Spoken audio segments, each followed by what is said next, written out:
Shankar IAS Academy அகாடமியில் இன்னைக்கு ஒரு நல்ல ஒரு நிகழ்ச்சி நடந்தது. இங்கே பயிற்சி பெற்ற இளைஞர்கள் சென்ட்ரல் சிவில் சர்வீஸ் எக்ஸாமினேஷனில் தேர்ந்தெடுக்கப்பட்டு அவங்களுக்கு ஒரு வாழ்த்து கொடுக்கக்கூடிய நிகழ்ச்சி. இது ஒரு முக்கியமான நிகழ்ச்சி. ஏனென்றால் உலக அளவில் பார்த்தீங்கன்னா சிவில் சர்வீஸ், அதாவது கவர்மெண்ட்டுக்கு உதவி கொடுக்கக்கூடிய சட்டங்கள் புரிஞ்சு நம்மளுடைய கான்ஸ்டிடியூஷனை புரிஞ்சுக்கிட்டு ஒரு சிஸ்டமில் இந்த நாடு நடந்து வந்துட்டுருக்கு. அதில் இளைய தலைமுறை சேருது. இதுக்கு கடுமையான போட்டி இருக்கக்கூடிய சிவில் சர்வீஸ் எக்ஸாமினேஷனில் பாஸ் பண்ணிவிட்டு அவங்களுக்கு வரக்கூடிய ரேங்கை வச்சு அவங்கள எந்த ஸ்டேட்டுக்கு அனுப்புவாங்கன்றது நிர்ணயம் ஆகும். அதோடு இல்லாமல் அவங்க அட்மினிஸ்ட்ரேட்டிவ் சர்வீஸில் இருப்பாங்களா, போலீஸில் இருப்பாங்களா, ரெவென்யூவில் இருப்பாங்களா, ரயில்வே சர்வீஸ் போவாங்களா, அப்படின்றது சிவில் அக்கௌண்ட்ஸில் போவாங்களா அப்படின்னு அவங்கள கேட்டகரைஸ், அவங்க ரேங்க்கு, அவங்க பர்ஃபார்மன்ஸை வச்சுட்டு பண்ணக்கூடிய ஒரு பெரிய எக்ஸாமினேஷன். அது உலக அளவில் நம்ம முன்ன சொன்ன மாதிரி கடுமையான போட்டிங்கிறது, ஹை குவாலிட்டிக்கு போட்டி இந்த பயிற்சி மூலமாக தான் நடக்குது. இந்த எக்ஸாமினேஷன் மூலமாக தேர்ந்தெடுத்து வரக்கூடியவங்க நல்ல குவாலிட்டி, நல்ல ஹை லெவலில் பர்ஃபார்மன்ஸ் பண்ணக்கூடியவங்கன்னு தேர்வு ஆகுது. தமிழ்நாட்டில் இந்த சங்கர் அகாடமி மூலமாக பல வருஷங்களாக நிறைய பேர் தேர்ந்தெடுக்கப்படுறாங்க. இந்த வருஷம் தேர்ந்தெடுக்கப்பட்டவங்களோட நான் கொஞ்ச நேரம் அவங்களுக்கு வாழ்த்துக்கள் தெரிவிச்சுட்டு இப்போ திருப்பி டெல்லி போயிடுறேன். இது ஒரு பெரிய வெற்றி அவங்களுக்கு, நாட்டுக்கு. அதனால தான் இதுக்கு பேர் சிவில் சர்வீஸ். நாட்டுக்கு சிவில் சர்வீஸ் மூலமாக தொண்டு ஆற்றக்கூடிய அந்த வாய்ப்பு அரசு மூலமாக கொடுக்கப்படுகிறது. அதனால் இந்த ஒரு எக்ஸாம் ரொம்ப முக்கியம். அதில் பயிற்சி பெற்று தேர்வானவங்க எல்லாருக்கும் என்னுடைய வாழ்த்துக்கள் நான் திருப்பி சொல்லிக்கிறேன். Shankar academy, Shankar IAS academy இங்கே நல்ல அந்த கோச்சிங் கொடுக்குறாங்க, ட்ரைனிங் கொடுக்குறாங்க, அவங்களுக்கு அந்த எக்ஸ்போஷர் கொடுக்குறாங்க. நல்ல ட்ரெயினர்ஸ், நல்ல டீச்சர்ஸ், முன்னாடி அனுபவம் இருக்கக்கூடிய சிவில் சர்வன்ஸ் அவங்க எல்லாம் இங்கே அவங்களுக்கு பயிற்சிக்கு உதவுறாங்க. அதனால இந்த நல்ல ரிசல்ட்ஸ் கிடைக்குது. இங்கே லாஸ்ட் ஒரு 10 இயர்ஸ் கம்பேர் பண்ணும்போது தமிழ்நாட்டிலேருந்து வரக்கூடிய ஐஏஎஸ் ஐபிஎஸ் ஆஃபீஸர்ஸோட நம்பர் இன்க்ரீஸ் ஆகிருக்கு. இது எப்படி பாருங்க? அதில் ஒரு வார்த்தை நான் முன்னாடி அதுக்கு கிளாரிஃபிகேஷன். நீங்கள் சொல்கிறது கரெக்ட்.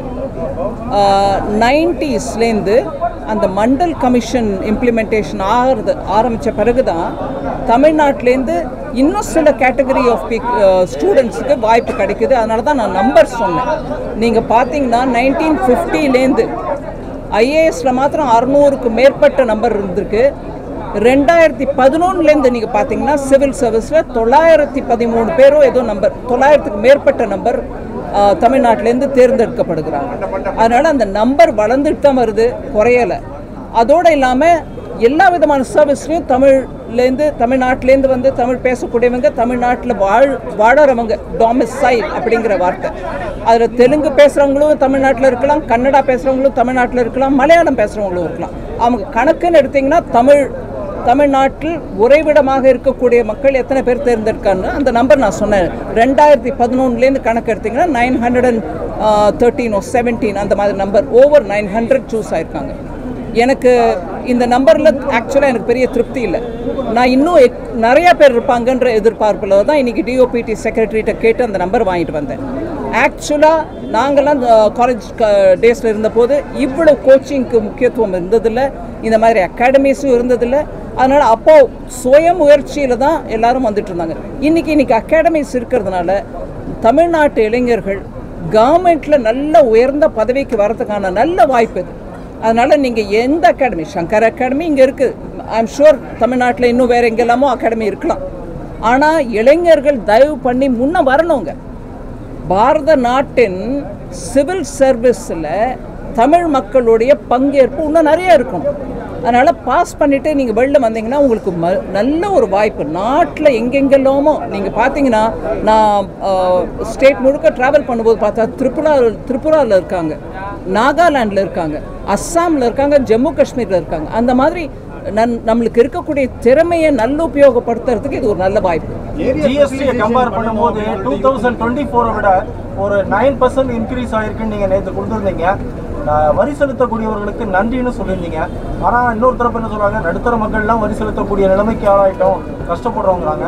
அதுக்கு என்ன? இது நான் உண்மையை சொன்னால் நீங்கள் கொஞ்சம் மீடியான்றதுனால உங்களுக்கு சொல்கிறேன்.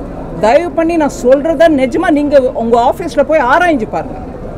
நான் ஜிஎஸ்டி பற்றி பேசும்போது நான் தனிநபராக பேசலை. அங்கே இருக்கக்கூடிய ஒவ்வொரு மாநிலத்திலேருந்து வரக்கூடிய அமைச்சர்கள், நிதி அமைச்சர்கள் எல்லாரோடும் உட்காந்து டிசிஷன் எடுக்கிறது தான் ஜிஎஸ்டி கவுன்சில். அதனால் ஜிஎஸ்டினா ஐயோ மோடி போட்டுட்டார் வரின்னு அந்த லைன் இங்கே எதுக்கோ வந்துட்டே இருக்கு, அது தப்பு. ஜிஎஸ்டி கவுன்சிலில் எல்லா மாநிலத்தோட ஃபைனான்ஸ் மினிஸ்டர்ஸும் இருக்காங்க. இது நம்ம முதல்ல புரிஞ்சுக்கணும். ரெண்டாவது பார்த்தீங்களா, நீங்கள் கேட்குற மாதிரி மிடில் கிளாஸ் மேலே கூட வரி போட்டாங்க இல்லைங்க. ஜிஎஸ்டி பிறக்கிறதுக்கு முன்னாடி 2017க்கு முன்னாடி கூட வேல்யூ ஆடட் டேக்ஸ் VAT, அதோடு இல்லாமல் ஸ்டேட்டில் எக்ஸைஸ் ஆக, அதை தவிர ஸ்டேட் லெவலில் இருந்த எத்தனையோ அடிஷ்னல் டாக்ஸஸ், கிட்டத்தட்ட 17 வரிகளும் 8-9 செஸ்ஸும் கலந்து தான் இன்றைக்கி ஜிஎஸ்டி ஆகிருக்கு. அது ஒவ்வொரு மாநிலத்திலும் இருந்த வரிகள் எல்லாம் சேர்த்து போட்டு தான் கலந்து ஜிஎஸ்டி பண்ணிருக்காங்க. அதனால் ஜிஎஸ்டி வந்த பிறகு தான் நம்ம மிடில் கிளாஸ் மக்களுக்கோ ஏழை மக்களுக்கோ அவங்களுடைய தினசரியில் உபயோகிக்கக்கூடிய பொருட்கள் மேலே வரி வந்துருச்சு அப்படின்ற அந்த வாதம் தப்பு. ஜிஎஸ்டி வரதுக்கு முன்னாடியிலேருந்தே வரி இருந்துச்சு. ஆனால் ஜிஎஸ்டி வந்த பிறகு நீங்கள் வந்த பிறகு நீங்கள் என்ன பண்ணீங்கன்னு கேட்டிங்கன்னா, முன்னாடி இருந்த வரி விகிதத்தை விட ஜிஎஸ்டி வந்த பிறகு வரி விகிதம் குறைஞ்சிருக்கு. அண்ட் இப்போ நடக்கிற முயற்சி, அதாவது குரூப் ஆஃப் மினிஸ்டர்ஸ் மூலமாக நடந்துட்டு இருக்கிற முயற்சி இன்னும் அதை குறைக்கிறதுக்கு தான். அதனால ஜிஎஸ்டி வந்த பிறகு தான் நம்மளுக்கு வரி வந்துருச்சுன்றது தப்பான வாதம். ஏன், அதுக்கு முன்னாடியும் இருந்துச்சு. ஆனால் கடைகளில் பில்லு கொடுக்கும்போது அதை காட்டியிருக்க மாட்டாங்க. இப்போ கடைகளில் bill central GST, state GST அப்படின்னு கிளியராக போட்டு உங்கள் கையில் கொடுக்கறதுனால நம்மளுக்கு இப்போ தோணுது, ஓஹோ இப்போ தான் நம்ம கட்டுறோமா, ஜிஎஸ்டி வந்த பிறகு தான் வரி கட்டுறோம் போல் இருக்கு அப்படின்னு தோணுது. தப்பது. முதலையும் இருந்துச்சு, இப்போவும் இருந்துச்சு. இப்போ நேர்மையாகவும் வெளிப்படையாகவும் அந்த பில்லில் நாங்கள் போடுறோம், இதை பாருங்கள், இது இந்த ஐட்டம்க்கு 5% வரி, அதில் 2.5 மாநிலத்துக்கு போகுது, மீதி 2.5 மத்திய அரசுக்கு வருது. அதை போட்டு காட்டுறதுனால இப்போ தான் வரி வந்துருச்சுன்னு நினைக்கிறாங்க. இல்லை. லாஸ்ட் பாயிண்ட்டு, ஜிஎஸ்டியில் எடுக்கக்கூடிய ஒவ்வொரு தீர்மானமும் எல்லா மாநில அமைச்சர்களுடைய ஒப்புதல் சேர்ந்து தான், அவங்களுடைய ஒப்புதலுடன் தான் டிசிஷன் நடக்குதே தவிர நான் ஒத்தி மாத்திரம் எனக்கு வேணும் இந்த வரி கொடுங்கன்னு கேட்க முடியாது. அதனால் ஜிஎஸ்டியை பற்றி நான் மீடியாவை தயவு பண்ணி கேட்டுக்கிறேன், கொஞ்சம் மக்களிடையே இதை பற்றி உணர்வு, அதாவது இதை சரியான புரிதலை ஏற்படுத்த முயற்சி பண்ண வேண்டுமாக.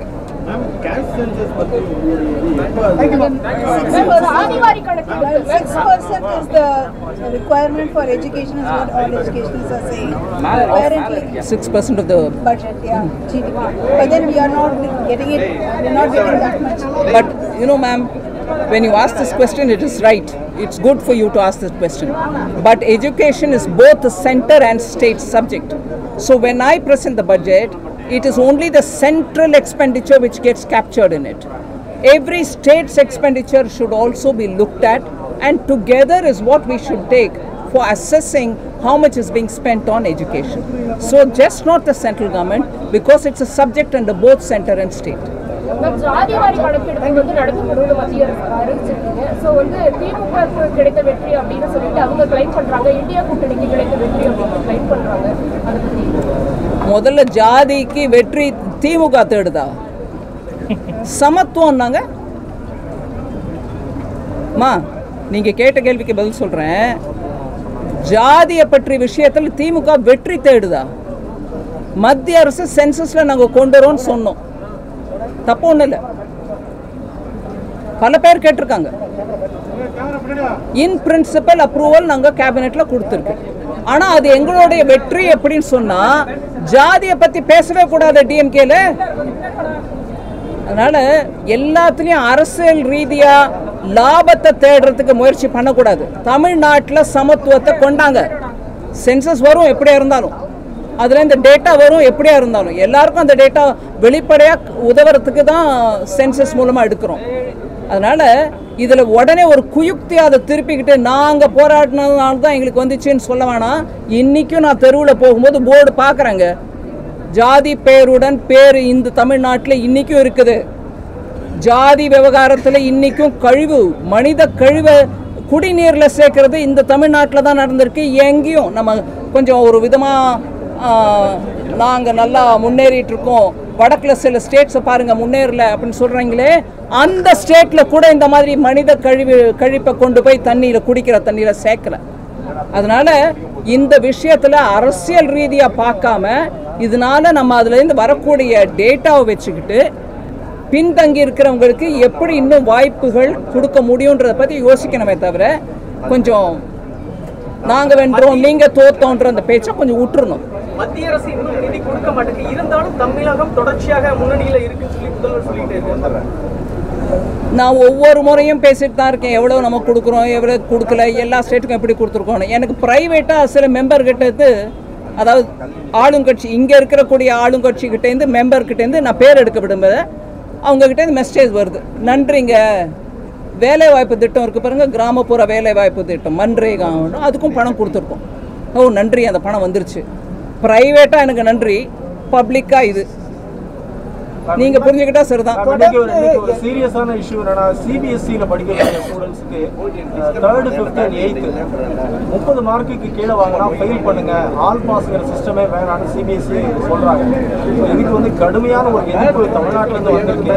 இது தேசிய கல்விக் கொள்கையோட ஒரு ஆரம்பம் தான் அப்படின்னு சொல்கிறாங்க. ஆல் பாஸ் சிஸ்டம் வேணாமா, குழந்தைகளுடைய மனநிலையை சிதைக்கும், சின்ன குழந்தை அப்படிங்கிற மாதிரியான நிறைய. இது ஒரு வெரி காம்ப்ளெக்ஸ் இஷ்யூ. பாஸ் ஆனால் தான் குழந்தைக்கு ஃப்யூச்சர் அப்படின்றதுனால எல்லாரையும் பாஸ் பண்ண வச்சுட்டு அதில் கூட ரொம்பவே இன்னும் ஒரு வருஷம் படித்தா தான் இந்த பிள்ளைக்கு நல்ல ஒரு அறிவு, அதாவது அந்த அளவு லேர்னிங் கிடைக்கும் அப்படிங்கிறத கூட யோசிக்காமல் எல்லாரையும் பாஸ் செய்கிறதுனால மாத்திரம் சைக்காலஜி இம்ப்ரூவ் ஆகுன்றது இல்லைங்க. இதை படிப்பின் குவாலிட்டியை பற்றி யோசிக்கணும். அதுக்கு ஒவ்வொரு மாநிலமும் கூட முயற்சி எடுக்கணும். படிப்போட குவாலிட்டி குறைய பிள்ளைகளோட எதிர்பார்ப்பும் ஜாஸ்தி ஆகுது. அதுவும் அந்த மனநிலையும் யோசிங்க. அவங்க காலேஜுக்கு வரும்போது ஏங்க நாங்கள் குவாலிஃபை ஆகிறதுல ஐஐடின்னு யோசிக்கும் போது அப்போ குவாலிட்டி என்னாச்சு, எல்லாரையும் ஒட்டு மொத்தமாக பாஸ் பண்ணிகிட்டே போகிறதுனால. அதனால் இதெல்லாம் பிளாக் அண்ட் ஒயிட் பதில் சொல்ல முடியாதுங்க.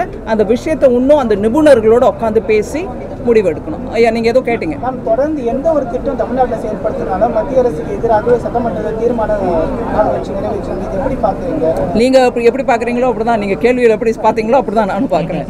எந்த ஒரு செயல்பாட்டுக்கும் இங்கே ஒரு தீர்மானம் வந்துடும், இல்லை இதை நாங்கள் ஒத்துக்க மாட்டோம், எங்கள் தமிழர்களின் மனோநிலை எப்படி இல்லை அப்படின்லாம் சொல்லுவாங்க. தமிழகத்தில் கிரானைட் ஊழல்களை கொண்டு வந்து ஒரு நிமிஷங்க, நீங்க ஒருத்தரே கேட்குறீங்க, இவங்க ஒருத்தரே கேட்குறாங்க, வேற யாராவது கேட்கணுமா? இல்லைங்களா? நான் வரேன் உங்ககிட்ட வரேன்.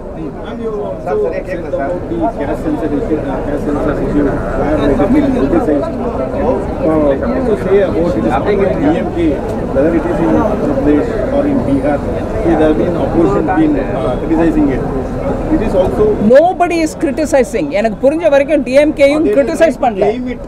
They are claiming the victory for themselves.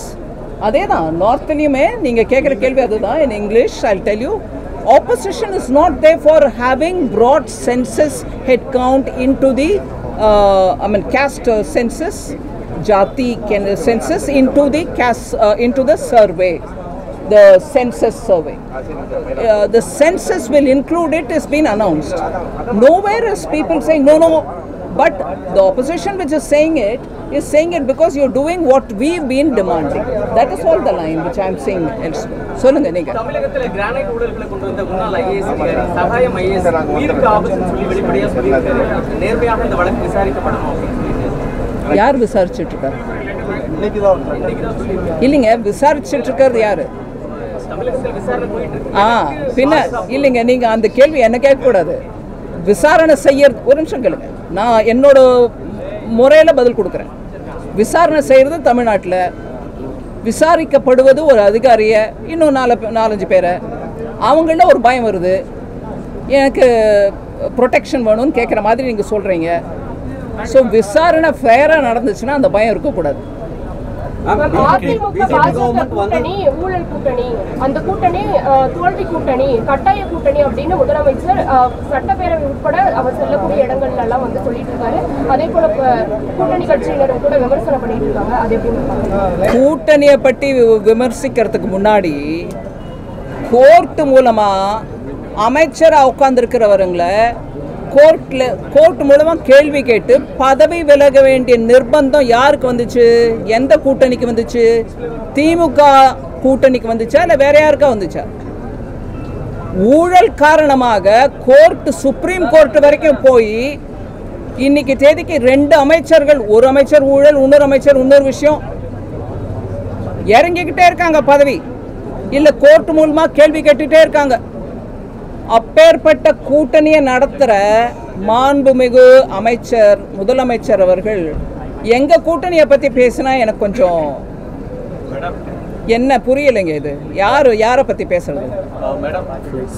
இங்கிலீஷ்ல சரி, இங்கிலீஷ்ல ஹூஸ் கோட்டிங் த பைபிள்னுவாங்க. நான் அந்த வார்த்தையை உபயோகிக்கல. எஸ்ன்னு ஆரம்பிக்கும் இல்லைங்களா? நம்ம எல்லாருக்கும் புரியும். அந்த மாதிரி இருக்குது வேற விவகாரம். உங்க கூட்டணியில ஆஃப் பண்ண வேண்டாம்ப்பா, நான் டிஎம்கே பத்தி சொல்றேன் வச்சுக்காங்க. உங்களுக்கு போனோம் செய்தி, உங்க தலையத்துக்கு போனோம். நீங்க கேமரா ஆஃப் பண்ணிட்டா உங்களுக்கு ஜாக்கிரதை. அவர் சொன்னார் பாருங்க, என்கொயரி நடந்துட்டு இருக்கு, எனக்கு ப்ரொடெக்ஷன் வேணும்னு. உங்களுக்கு ப்ரொடெக்ஷனுக்கோசம் நீங்க ஆஃப் பண்ணிடாதீங்க. மீதி சேனல் மூலமா எப்படியா இருந்தாலும் போகும். வைங்க, ஆன்ல வைங்க. அதனால ஊழல் கூட்டணிக்காரங்க எங்க கூட்டணியை பத்தி பேசினா எனக்கு சிரிப்பு வருது. சரிங்களா? கிளம்புறேன். ஃப்ளைட்டுக்கு நேரம் ஆயிடுச்சு. இவ்வளவு நேரம் கேட்கல.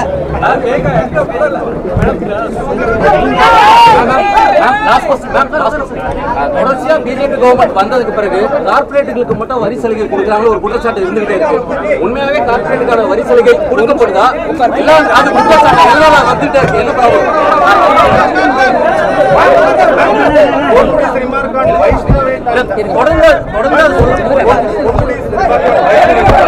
பிஜேபி கவர்மெண்ட் வந்ததுக்கு பிறகு தொடர்ந்து கார்பரேட்டுகளுக்கு மட்டும் வரி சலுகை கொடுத்துக்கிட்டே இருக்காங்க அப்படின்னு ஒரு குற்றச்சாட்டு சொல்லிக்கிட்டே இருக்காங்க. உண்மையாவே பிஜேபி கவர்மெண்ட் வந்ததுக்கு பிறகு கார்பரேட்டுகளுக்கான வரி சலுகை உயர்த்தி வழங்கப்படுதா? என்ன கவுண்ட்ல தான் கொடுக்கப்படுது, இல்ல கொடுக்கவே இல்லையா? என்ன நடக்குது? குற்றச்சாட்டை வச்சுக்கிட்டே இருக்காங்க. அவங்க தமிழ்நாட்டுக்கு நான் பணம் கொடுக்கலன்ற குற்றச்சாட்டையும் வச்சுட்டே இருந்தாங்க. நான் வந்து ஒவ்வொரு தினமும் தொண்டை கிழிய சொல்லிட்டே இருக்கேன், நம்பரையும் கொடுத்து சொல்லிட்டு இருக்கேன், பேப்பர் உங்க எல்லாருக்கும் டிஸ்ட்ரிபியூட் பண்ணிட்டே சொல்லிட்டு இருக்கேன், கொடுத்துட்டு தான் இருக்கோம். அதனால அவங்க ஒவ்வொரு முறையும் ஒரு குற்றச்சாட்டை போட்டாங்கன்னா அது உண்மை இருந்து போடுறாங்கன்றத நீங்க முதல்ல உங்க மனசுல இருந்து அந்த எண்ணத்தை நீக்கிடுங்க. அவங்க போட்டுட்டே இருக்காங்க, அவ்வளவுதான். எந்த விதமான ஃபேவரும் எந்த கார்பரேட்டுக்கும் நாங்க செய்யல. அதனால இதை திருப்பி திருப்பி சொன்னாங்கன்னா நீங்க, நான் என் தரப்புல உங்களுக்கு கேட்டுக்கிறேன், தயவு பண்ணி கேளுங்க, கொஞ்சம் ஆதாரம் கொடுங்க ஐயா, ஏதோ ஒரு ப்ரூஃப் கொடுங்க. அவங்கள போய் நாங்க கேட்கிறோம், நீங்க கேளுங்க. எந்த விதத்துல எந்த கார்பரேட்டுக்கு கொடுத்துருக்கு நான் கேட்கிறேன். ரெண்டாவது, இன்னைக்கு நாட்டில் ஒரு பாலிசி மூலமாக இண்டஸ்ட்ரி நம்ம நாட்டுக்கு வரணும், முதலீடு நம்ம நாட்டுக்கு வரணும்னு பண்ணிட்டு இருக்கையில தமிழ்நாடு கூட தான் முதலீடு வருது. இங்கே வந்து கார்பரேட் வைக்கிறாங்க பிசினஸ். இவங்க ஏதாவது கொடுத்துருக்காங்களா அவங்களுக்கு? அதனால தான் வருதா? நாடு முழுவதும் கொள்கை சரியா இருந்துச்சுன்னா, நாடு முழுவதும் ஒரு ஸ்டேபிள் கவர்மெண்ட் இருந்துச்சுன்னா, நாடு முழுவதும் டாக்ஸ் பாலிசி சாதகமா இருந்துச்சுன்னா, எல்லாருக்கும் சாதகமா இருந்துச்சுன்னா அந்தந்த பிசினஸ் வளரும். இன்னைக்கு எம்எஸ்எம்இ வளருது, சிறு குறு தொழில் தமிழ்நாட்டில் வளருது. அவங்களுக்கு பண்ணலையா? கொள்கை ரீதியா பண்ணலையா? அதனால இந்த மாதிரி அடித்தளமே இல்லாத குற்றச்சாட்டுகளை அவங்க சொல்ல நான் உங்களை விண்ணப்பிச்சு கேட்டுக்கிறேன், ஆதாரம் கேளுங்க. எப்படிங்க சொல்றீங்க? அப்படி யாருக்கு என்ன ஆதாயம் பண்ணி கொடுத்தாங்கன்னு? நான் இன்னைக்கு பிரதமர் ஐயா கேரளால போய் விழுஞ்சம் போர்ட்டை இனாகரேட் பண்றாரு, சி போர்ட்டை. உலக அளவில் அந்த போர்ட்டுனால நம்ம நாட்டுக்கு பெருமை. ஆனா இத்தனை நாளா சொல்லிட்டு இருந்தவங்க யாரு? அடானி சொல்லிட்டே இருந்தாங்க. இன்னைக்கு அந்த அடானி மூலமா தான் அந்த போர்ட் வந்திருக்குது. அதை கொடுத்தது யாரு அடானிக்கு? காங்கிரஸ்காரங்க. காங்கிரஸ் தோழமையில இருக்கக்கூடிய திமுக இங்க ஆட்சியில் இருக்குது. இந்த கேள்வியை முதல்ல கேளுங்க. காங்கிரஸ் உம்மன் சண்டி அவர் இன்னைக்கு இல்லை, அவர் மறைந்த தலைவர். நான் அதனால அவர் பேர் எடுக்கிறதுக்கு என்ன மன்னிச்சுக்காங்க. அவர் டைம்ல அந்த ப்ராஜெக்ட் அடானிக்கு கொடுத்தாங்க. டெண்டர் இல்லை, ஒன்றும் இல்லை, அவர் கூப்பிட்டு கொடுத்தாங்க கையில். அப்படி செஞ்ச காங்கிரஸ் இன்னைக்கு தமிழ்நாட்டில் உட்கார்ந்துட்டு இருக்கும்போது கூட்டணியில இந்த மாதிரி கார்பரேட் கொடுத்துட்டேன்னா அது கார்பரேட் கொடுத்ததா இல்லையா கேளுங்க பின்ன.